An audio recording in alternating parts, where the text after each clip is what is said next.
Wanita disaran ceburi bidang TVET antara tumpuan dari negeri di bawah bayu. Langsung ke Kota Kinabalu bersama Anisia Dowles. Silakan.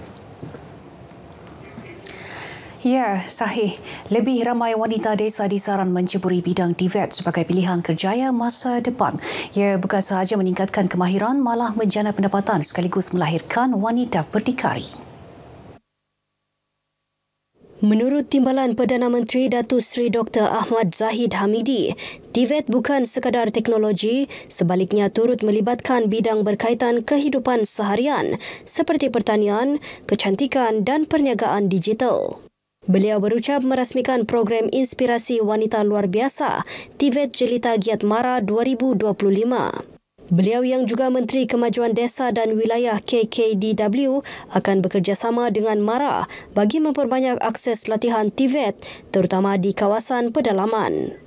Antaranya memindah operasi Giat Mara Kalabakan dan Sipitang ke premis lebih kondusif selain menaik taraf kemudahan sedia ada dengan peruntukan lebih 20 juta ringgit. Turut diperkenal TVET Tahfiz dan TVET Geek dengan peruntukan hampir 500 juta ringgit bagi pelaksanaan di Sabah tahun ini.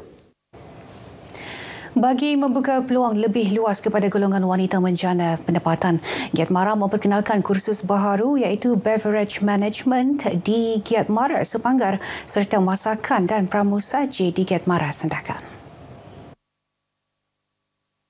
Pengurusi MARA Datuk Dr. Ashraf Wajdi Dusuki berkata setakat ini MARA mengendalikan 232 pusat kemahiran di seluruh negara dengan lebih 100 kursus sepenuh masa dan 400 kursus separuh masa.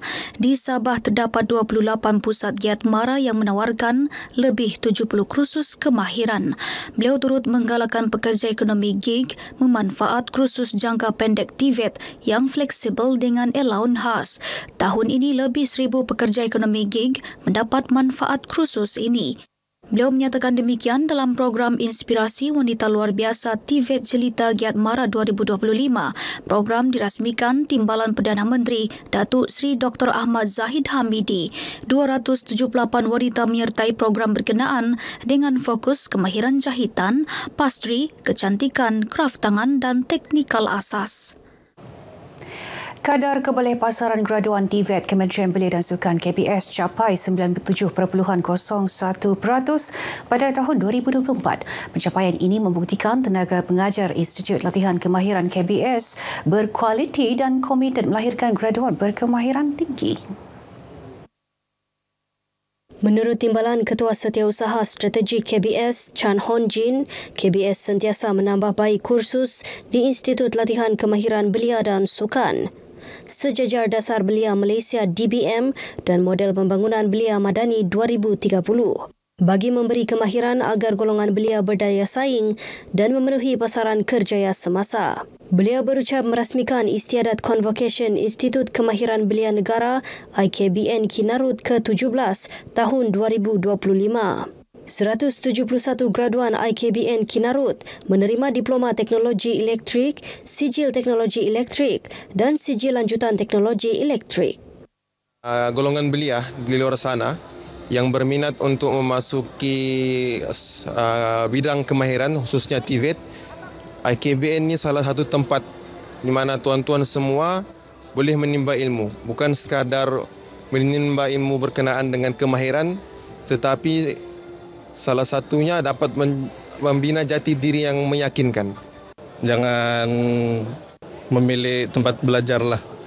TVET pun bagus. Dia ada orang dia membandingkan universiti dengan TVET, tapi kalau saya TVET pun okey juga. Jangan memilih lah, itu saya.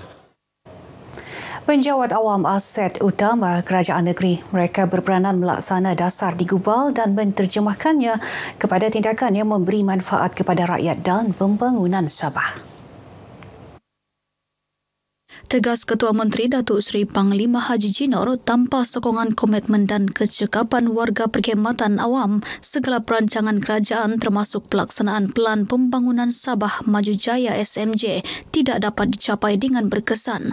Beliau menyatakan demikian dalam majlis penutupan Pesta Sukan Muhibah Jabatan Ketua Menteri JKM ke-14 tahun 2025 di SICC. Ucapan dibacakan pembantu menteri kepada Ketua Menteri Datuk Nizam Abu Bakar Titingan.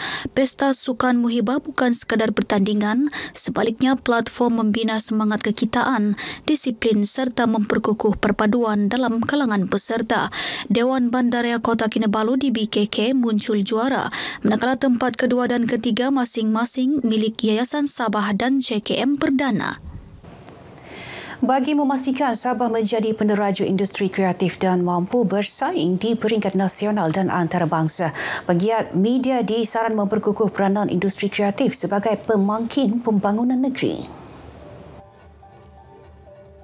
Menurut Ketua Menteri Datuk Seri Panglima Haji Jinor, usaha memperkasa bidang kreatif bukan sahaja memartabatkan industri penyiaran, malah membuka lebih banyak peluang pekerjaan untuk anak muda di negeri ini. Beliau berucap dalam pelancaran TV Sabah dan Berita TV di Pinampang. Ketua Menteri turut mengingatkan era digital telah mengubah gaya hidup masyarakat, sekaligus menuntut penggiat media agar lebih inovatif dalam menghasilkan kandungan. Sempena majlis ini, beberapa memorandum persefahaman dimeterai antara syarikat tempatan dengan pemain industri kreatif yang melibatkan penerbitan hak cipta muzik dan teknologi penyiaran. Sabah bakal menikmati kemudahan pengangkutan awam lebih efisien dan dinamik dengan pelancaran perkhidmatan Bus.my Kota Kinabalu. Perkhidmatan berfasa bermula Oktober ini dengan tawaran perjalanan percuma sehingga Januari 2026 sebelum beroperasi sepenuhnya pada Februari. Menteri Pengangkutan Anthony Lok berkata, Kerajaan Persekutuan memperuntukkan RM88 juta bagi tempoh 5 tahun untuk menjayakan inisiatif ini di bawah program transformasi bas berhenti-henti. Fasa permulaan 3 bas disediakan dan baki bas baharu akan ditambah secara berperingkat. 48 buah bas secara keseluruhannya. Secara berperingkat, seperti yang kita tengok dalam peta tu, dia ada 8 laluan secara keseluruhannya. Semuanya akan cuba kawal kawasan-kawasan di sekitar Bandaraya Kota Kinabalu. Bukan saja dalam kawasan Bandaraya Kota Kinabalu, tetapi dia sampai Pekan Menggata pun ada. Bas ini dilengkapi sistem GPS, pembayaran tanpa tunai, CCTV selain mesra OKU dan warga emas. Turut diperkenal kad konsesi Bus.my dengan bayaran pendaftaran RM10 sekali bayar untuk perjalanan percuma kepada warga emas, pelajar dan OKU. Bagi pengguna lain, kad boleh diperoleh dengan bayaran RM50 untuk perjalanan tanpa had selama 30 hari. Operasi bas bermula 5.30 pagi hingga 11 malam dan bergerak ke hentian dijadual setiap 30 hingga 60 minit. Arahan Perdana Menteri yang mahu baik pulih kerosakan infrastruktur akibat banjir dan tanah runtuh baru-baru ini dipercepat disambut baik pelbagai pihak.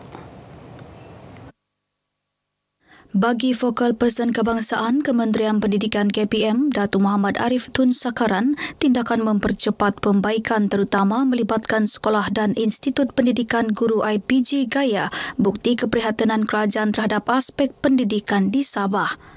Baru-baru ini berlakunya bencana banjir di negeri Sabah yang banyak menjejaskan institusi pendidikan.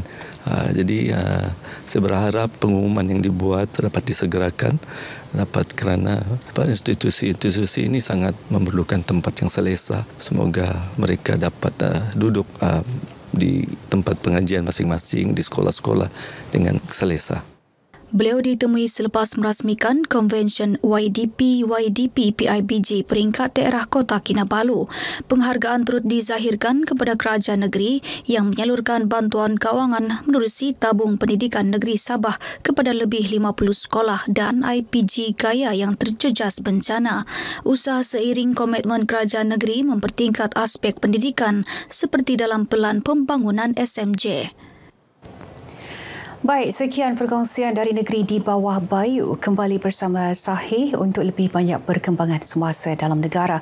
Malaysia Madani, rakyat disantuni. Sahih. Terima kasih, Ann.